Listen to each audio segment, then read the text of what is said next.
Let me show you something my buddy Paul Vigil shared with me. It uses 3 different coins from 3 different parts of the world. It's got this coin with a funny looking hole in the center, an English penny that's got the Queen on one side and Britannia on the other, and of course the American $50. Now if these coins start in this hand right here, what I'll do is I'll take just one coin out, leave it in my hand, watch. With just a shake, you can see how the silver coin jumps across, because left over here are those 2 foreign coins, just like that. We'll do this next one in your hand, right? What we'll do is put the silver coin right there, put the copper coin right there, and the brass coin right there. Now if I put them all up and take just one coin out, right?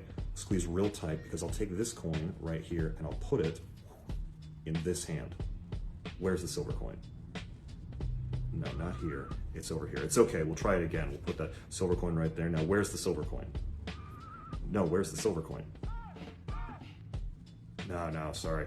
See these 2 coins right here? They're in here. Take a look inside your hand. That is where the silver coin is. I'll try and change this up just a little bit. We'll take these coins and I'll put one of them in my pocket, just the one coin, the silver coin. But just like deja vu, if I snap my fingers, that silver coin comes back. Snap my fingers one more time, and the copper and the brass coin vanish forever. We'll take this silver coin, you know it's going the same place that those 2 are. If we put it right there, you can see it slowly melt away. That is CBS by Paul Vigil.